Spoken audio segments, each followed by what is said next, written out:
Very good morning students. Last நம்ம geography கிளாஸில் வந்து பார்த்தோம்னா what are the major physical divisions of India, இந்தியாவை வந்து நம்ம எப்படியெல்லாம் கிளாஸில் பிரிக்கிறோம், இந்தியாவுடைய அமைப்பை என்ன மாதிரியான டிவிஷன்ஸ்லாம் பிரிக்கிறோம் அப்படின்னு நம்ம டிஸ்கஸ் பண்ணிக்கிறோம். ஞாபகம் இருக்கா? எப்படி பிரிக்கிறோம்? லைக் இந்தியா இது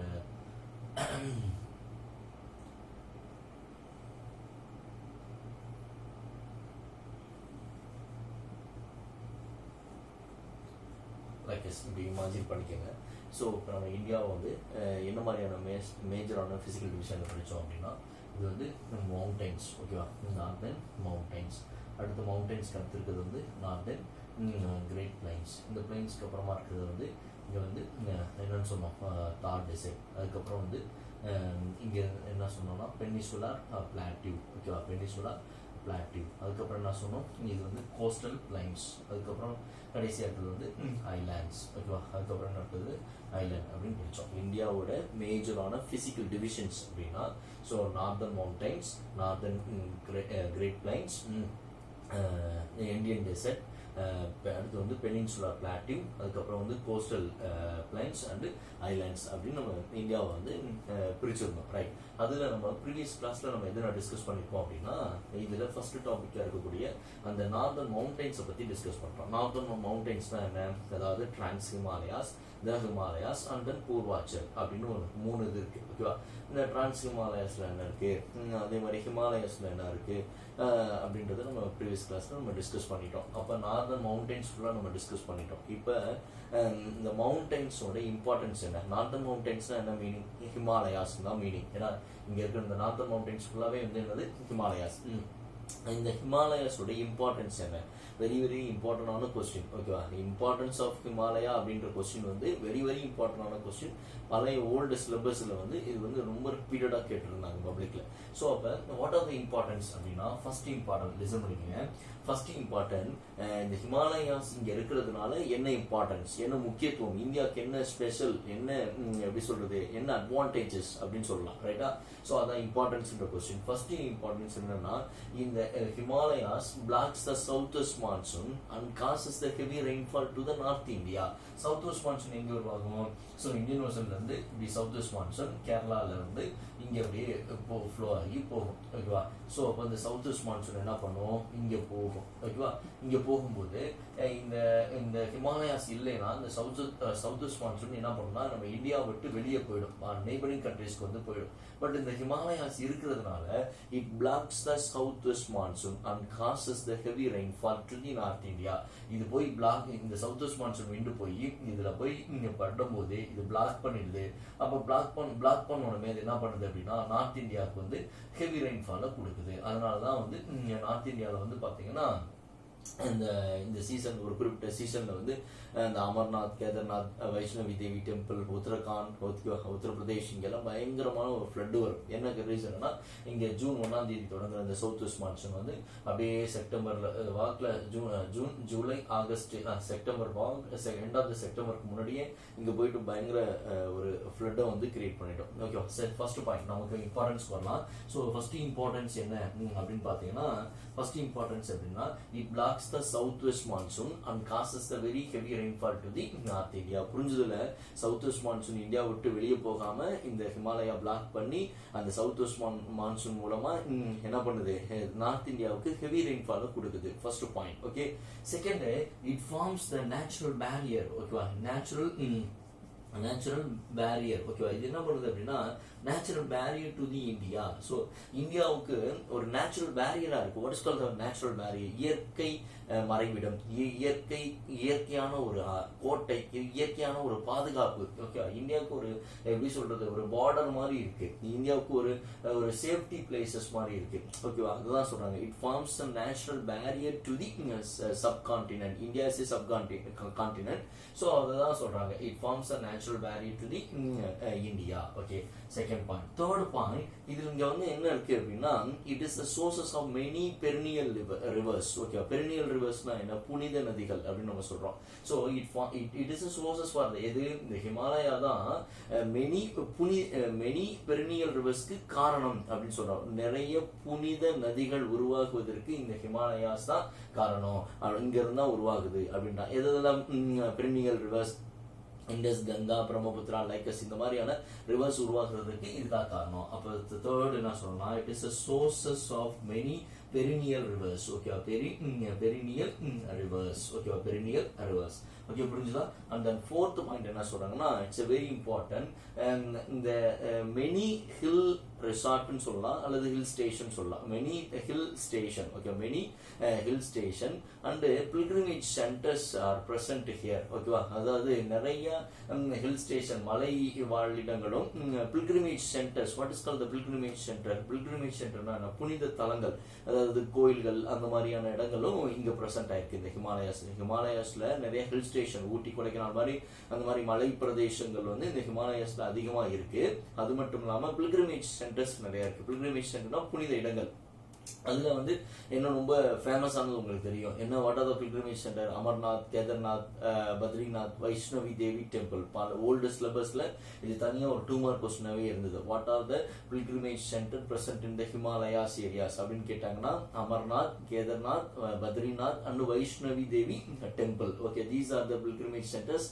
தேர் are the present in the Himalayas, northern mountains. ஓகேவா, ஓகே, அதெல்லாம் இருக்கு. ஓகே, ஹில் ஸ்டேஷன் இருக்கு, நல்லா புரிஞ்சுக்கோங்க. ஹில் ஸ்டேஷன் இருக்கு, அதே மாதிரி என்ன இருக்கு, பில்கிரிமேஜ் சென்டர்ஸும் இருக்கு. அந்த ஃபிஃப்த் பாயிண்ட் என்ன அப்படின்னா, இட் ப்ரொவைட்ஸ், இது எதை கொடுக்குது, இது ஆக்சுவலி ஹிமாலயாஸ்ன்றது ஒரு மவுண்டைன். இந்த மவுண்டைன்ல என்ன நிறைய இருக்கு, எதை கொடுக்கும் இது அப்படின்னு பாத்தீங்கன்னா, so it provides raw material for it provides a raw material. எதுக்காண்டி அப்படின்னா, ஃபாரஸ்ட் பேஸ்டு இண்டஸ்ட்ரீஸ். ஓகேவா, ஃபாரஸ்ட்டை டிபெண்ட் பண்ணி சில இண்டஸ்ட்ரீஸ்லாம் இயங்கும் இல்லையா, அதுக்கு தேவையான அந்த ரா மெட்டீரியலை இட் ப்ரொவைட் பண்ணுது அப்படின்னு சொல்றாங்க. It provide the raw material for forest based industries. அவ்வளவுதான். These are the importance of Himalaya. It's very very இம்பார்ட்டன்டான கொஸ்டின். பழைய பேட்டர்ன்ல இருந்தது 5 பாயிண்ட் எழுதுனா போதும் 5 மார்க்ஸ் கொடுப்பாங்க. பட் இந்த பேட்டர்ன்ல நியூ சிலபஸ்ல இப்ப நமக்கு என்ன கேட்டிருக்காங்கன்னா, இந்த நார்தர்ன் மவுண்டைன்ஸை பத்தி எழுதிட்டு அதுக்கப்புறமா இந்த இம்பார்ட்டன்ஸ் பத்தி எழுத சொல்றாங்க. ஸோ இம்பார்ட்டன்ஸ் வந்து ஒரு 7-8 பாயிண்ட்ஸ் இருக்கு. பட் இந்த 5 பாயிண்ட்ஸ் நீங்க படிச்சாவே போதுமானது. ஏன்னா ஒரு கொஸ்டின்ல செகண்ட் சப்டிவிஷனா தான் இருக்கு. ஸோ 5 மார்க்குக்கு அதுக்கு ஒரு 2.5, இதுக்கு ஒரு 2.5 அலர்ட் பண்ணுவாங்க. ரைட்டா? அதாவது இந்த ஃபர்ஸ்ட் கொஸ்டின் எப்படி இருக்குன்னா, explain the northern mountains and it importance. Northern mountain importance அப்படின்னா ஹிமாலயா தான் நம்ம நார்தர்ன் மவுண்டைன் சொல்றோம். ஸோ அதோட இம்பார்ட்டன்ஸ் தான். ஒன் செகண்ட் இதை நம்ம ரீகால் பண்ணிக்கலாமா? இதை கூட தனியா 5 மார்க் கொஸ்டின்ல கேட்கறதுக்கு பாசிபிலிட்டிஸ் இருக்கு. ரைட்டா? So first point, what is first point? First point என்ன சொன்னோம் நம்ம?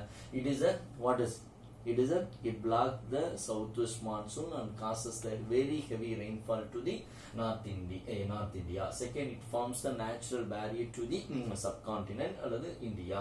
Third, it is a sources for the many perennial rivers. Okay, perennial Indus, Ganga, Brahmaputra, Licus. And then fourth, it has a many hill resort or hill station and many pilgrimage centers. Amarnath, Kedarnath, Vaishnavi Devi and Badrinath. Okay, these are present in this area. So on the fifth point, it provides raw material for the forest based industries. Forest based பண்ணி இயங்கக்கூடிய அந்த இண்டஸ்ட்ரீஸ்க்கு தேவையான அந்த ரா மெட்டீரியலை it provide பண்ணுது. இவ்வளவுதான் விஷயம். Okay, புரிஞ்சா நான் சொன்னது? Right. Okay, this is the importance of the Himalayas. Okay, முடிஞ்சிச்சு. நெக்ஸ்ட் நம்ம பார்க்க போறது என்னன்னா, இப்ப ஒரு நம்ம அந்த பிசிக்கல் டிவிஷன்ஸ்ல ஃபர்ஸ்ட் இருக்கக்கூடிய பிசிக்கல் டிவிஷன் முடிச்சிட்டோம். ஃபர்ஸ்ட் என்னது? Northern mountains. Okay, northern mountain முடிச்சாச்சு. அடுத்தது என்ன சொல்லியிருக்கேன்? நார்தர்ன் மவுண்டைனுக்கு அடுத்து நார்தர்ன் கிரேட் பிளைன்ஸ். ஓகேவா? ஸோ இதுதான் வந்து நார்தர்ன் கிரேட் பிளைன்ஸ். ஓகே, ஏன்னா மவுண்டைனுக்கு அடுத்து இருக்கிறதுதான் நார்தர்ன் கிரேட் பிளைன்ஸ். ஓகேவா? நார்தர்ன் கிரேட் பிளைன்ஸ்ல என்ன சொல்ல போறாங்க, இது எங்க இருக்கு அப்படின்னா, this northern great plain is situated to the southern part of the northern great mountains. இந்த மவுண்டைனுக்கு சதர்ன் பார்ட்ல தான் இது இருக்கு. இந்த சதர்ன் பார்ட்னா இந்த சைடு ரைட்ல இருக்குது சதர்ன் பார்ட். ஓகே, சோ அப்ப இந்த மவுண்டைன்ஸ் ஹிமாலயாஸ்க்கு இது சவுத்ல இருக்கு, அதுதான் சொல்றாங்க. Okay, it is located to the southern part of the great mountains ஓகேவா, northern mountains. Okay, first point. So இதனுடைய லென்த் வந்து பார்த்தீங்கன்னா 2400 கிலோமீட்டர்ஸ். ஓகே, செட் லென்த் வந்து பார்த்தீங்கன்னா 2400 கிலோமீட்டர். 2400 கிலோமீட்டர். அதோடைய ஏரியா அப்படின்னு பார்த்தீங்கன்னா 7 lakhs. ஓகேவா, 7 lakhs square kilometre. 7 lakhs square kilometre. ஓகேவா, அதோடைய ஏரியா வந்து பார்த்தீங்கன்னா 7 lakhs ஸ்கொயர் கிலோமீட்டர். ஓகே, நல்லா புரிஞ்சுக்கங்கயா. அதாவது நார்தன் மவுண்டைனுக்கு சதர்ன் பார்ட்ல இது பிரசன்ட் ஆயிருக்கு. அது நான் எழுதல, நான் சொல்லிட்டேன். ஓகேவா, it is located to the southern part of the northern mountain. Okay, second point. It has length of these great plains வந்து 2400 கிலோமீட்டர்ஸ். அண்ட் தென் ஏரியா வந்து பாத்தீங்கன்னா 7 lakhs ஸ்கொயர் கிலோமீட்டர் அப்படின்னு சொல்லியிருக்காங்க. இதுல ஒரு முக்கியமான விஷயம் என்னன்னா, வேர்ல்டுலேயே மோஸ்ட் எக்ஸ்டென்சிவ்லி அலுவியம் பிரசன்ட் ஆயிருக்கக்கூடிய ஒரு இடம் கூட இதை சொல்றாங்க. அதாவது உலகத்துல அலுவியம்னா சரிங்களா, களிமண் லைக்கஸ் அந்த மாதிரி இருக்கக்கூடிய அலுவியல் சாயில் பிரசன்ட் ஆயிருக்கக்கூடிய ஒரு இடம் தான் இது அப்படின்னு சொல்றாங்க. ஓகே, புரியுதா? இது எதனால உருவாகுது? இந்த alluvial soil like this Indus, Ganga, Brahmaputra and tributaries of these. ஓகேவா, இது இந்த இண்டஸ், கங்கா, பிரம்மபுத்திரா லைக்கஸ் இதனுடைய கிளை நதிகள் மூலமாகவும் இந்த கிரேட் பிளைன்ஸ் உருவாகுது. ஓகே, கிரேட் பிளைன்ஸ் ஆக்சுவலி எப்படி உருவாகுது? அதாவது இந்த மலைகள்ல மேல இருக்கக்கூடிய நார்தன் மவுண்டைன்ஸ்ல உருவாகக்கூடிய அந்த ரிவர்ஸ் எல்லாம் அது வந்து அதோட செடிமெண்ட்ஸ் வந்து இங்க டெபாசிட்ஸ் பண்ணுது இல்லையா, அதுக்கு பேர் தான் நம்ம என்ன சொல்றோம், பிளைன்ஸ் அப்படின்னு சொல்றோம். நார்தன் கிரேட் பிளைன்ஸ் அப்படின்னு சொல்றோம். அப்ப it is deposited by the Indus, Ganga, Brahmaputra and tributaries, and it's a tributaries மூலமா உருவாகுது. ஸோ இது எங்க இருக்கு? 4 பாயிண்ட் சொல்லியிருக்கேன். ஃபர்ஸ்ட் வந்து it is located to the southern part of the northern Great Plain. Second, it is deposited by the Indus, Ganga and Brahmaputra மூலமா அது உருவாகுது. தேர்ட் வந்து லென்த் வந்து 2400 kilometre. And then fourth point, area is 7 lakhs square kilometer. Okay, right. சரி sir, இது வேற என்ன sir இருக்குதுல? ஒன்றும் இல்லைப்பா, இதுல இந்த ஏரியா இருக்குல்ல, இந்த நார்தன் கிரேட் பிளைன்ஸ் அப்படின்றத ஆக்சுவலி அவங்க வந்து அந்த நார்தன் பிளைன்ஸ் கிரேட் பிளைன்ஸ்க்குள்ள சில பேர் வச்சு அதை பிரிக்கிறாங்க. ஓகேவா, பாபர், பங்கர், காதர் அந்த மாதிரி இதை பிரிக்கிறாங்க. ஓகேவா, ஸோ ஃபர்ஸ்ட் வந்து பார்த்தீங்கன்னா ஃபர்ஸ்ட் இருக்குது வந்து பாத்தீங்கன்னா பாபர் அப்படின்னு சொல்றாங்க. பாபர் பிளைன், த பாபர், எல்லாத்துலயும் த சேர்த்துக்க, த பாபர் பிளைன்ஸ். ஓகே, அடுத்து த பாபர், அடுத்து வந்து த தராய். ஓகேவா, the Terai plains. Okay, the Terai plains. And then third Bhabar, Bangar. ஓகேவா, ஸோ பங்கர் பிளைன்ஸ், த எல்லாத்துலயும் சேர்த்துக்க, the Bangar plains. Okay, and then fourth the Khadar. ஓகேவா, Gadar plains. Okay, Gadar plains. Okay, and then fifth one delta. Okay, the delta. Okay, delta plains. அப்படின்னு இந்த 5 plains compress ஆனதுதான் இந்த northern great plains. இந்த ஏரியாக்குள்ள இந்த பிளைன்ஸஸ்லாம் இருக்கு வரிசையா அப்படின்றான். ஸோ ஃபர்ஸ்ட் இருக்குது இந்த பாபர் பிளைன்ஸ். ஓகே, அந்த பாபர் பிளைன். ஓகேவா, இந்த பாபர் பிளைன்ஸ் அப்படின்றது வந்து பாத்தீங்கன்னா it is not suitable for cultivation. ஓகேவா, இங்க வந்து விவசாயம் செய்வதற்கு இட்ஸ் நாட் சூட்டபிள். ஓகேவா, இந்த பாபர் பிளைன்ஸ் இருக்குது. இது எல்லாமே அலுவியல் தான். நம்மளுடைய சொல்லிட்டேன், அலுவியம்னா களிமண் மாதிரி. அந்த களிமண் எப்படி உருவாகும், அங்க இருந்து அழிச்சிட்டு வந்து இங்க போடும்போது அந்த ஒரு மாதிரி சேரும் சகதியமா இருக்கிறது தான் இதை நம்ம பாபர் இந்த பிளைன்ஸ் எல்லாமே. ஸோ அது ஃபர்ஸ்ட் ஒன் பாபர் வந்து பார்த்தீங்கன்னா it is not suitable for the cultivation. But இங்க வந்து பெரிய ட்ரீ லாங் ரூட் இருக்கிறதுலாம் இங்க இருக்கும். ரைட்.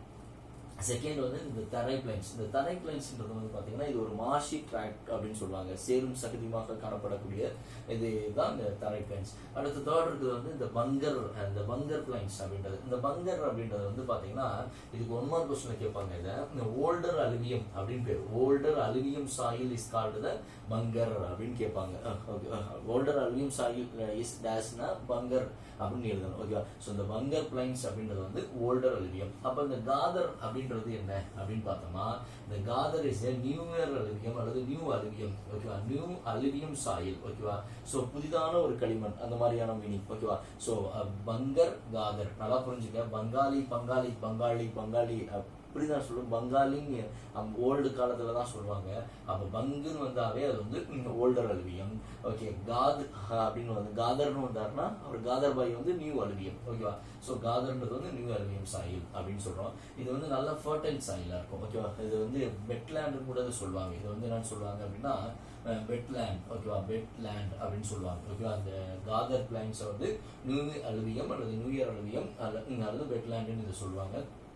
கடைசியாக இருக்கிறது வந்து இந்த டெல்டா பிளைன்ஸ் அப்படின்னு இதை நம்ம சொல்கிறோம். ஓகே, இந்த டெல்டா பிளைன்ஸில் வந்து பார்த்தீங்கன்னா ஓல்டர் மட்டு, நியூ மட்டு, மார்சி ட்ராக் இது எல்லாமே கலந்து காணப்படும் அப்படின்னு இதை சொல்கிறாங்க. ஓகே, புரிஞ்சா?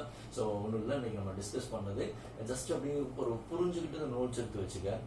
இது புக் பேக் கொஸ்டின்லாம் இல்லை, பட் ஆனால் இதில் வந்து கொஸ்டின்ஸ் கேட்டால் நீ மேனேஜ் பண்ணணும். அதுக்காக தான் நான் டீச் பண்ணிட்டு இருக்கேன். ரைட்டா? ஸோ ஒன்றுமே இல்லை, இன்னைக்கு நம்ம டிஸ்கஸ் பண்ணுறது வந்து இந்த northern great plains. Okay, the northern great plains இது எங்க பிரசன்ட் ஆயிருக்கு அப்படின்னா it is located in the southern part of the northern mountains. Okay, right. So it is எப்படி ஃபார்ம் ஆகுது? It is formed by the deposition of Indus, Ganga and Brahmaputra and tributaries. Okay, right. Third point என்ன? Its length is 2400 kilometre. Okay, and then fourth point it is area is 7 lakhs square kilometre. Okay, super, right. So the northern great plains can be divided in further classified into the 5 plains. So Babar plains and the Tarai plains and the Bangar plains and the Gadar plains and the Delta plains. So okay, the Babar plains. What about the Babar plains? It is not suitable for the cultivation. Okay, so the second, the Tarai plains, it is a marshy tract. What is the Bangar plains? The Bengali, Bangar அப்படின்னா பங்கு அப்படின்றது வந்து older alluvium soil. Okay, right. And khadar is nothing but new alluvium soil. இது வந்து wetland கூட சொல்லுவாங்க. What is call the delta plains? Delta plains is nothing but the new mud, old mud and marshy tract. இது எல்லாமே கலந்தது தான் இந்த delta. டெல்டான்றது ஒரு சேரும் சகதியுமான ஒரு இடமாக இருக்கும். ஓகேவா? ஓகே, இது ஒரு புரிஞ்சுதா எல்லாத்துக்கும்? சரி, ஓகே. ஸோ இதுக்கு முன்னாடி சொன்ன இந்த இம்பார்ட்டன்ஸ் ஆஃப் ஹிமாலயாஸ் அப்படின்றத நல்லா தரவா படிச்சுக்கணும். இப்போ நான் இதில் சொன்ன இந்த ஹின்ஸை மட்டும் நீட்டாக அப்படியே எழுதி எனக்கு இந்த இம்பார்ட்டன்ஸ் ஆஃப் ஹிமாலயான்ற கொஸ்டினோட இந்த நார்தர்ன் கிரேட் பிளைன்ஸ்ன்ற கொஸ்டினையும் எழுதி எனக்கு சென்ட் பண்ணணும். ஓகே, புரிஞ்சுதானே? Okay, thank you so much.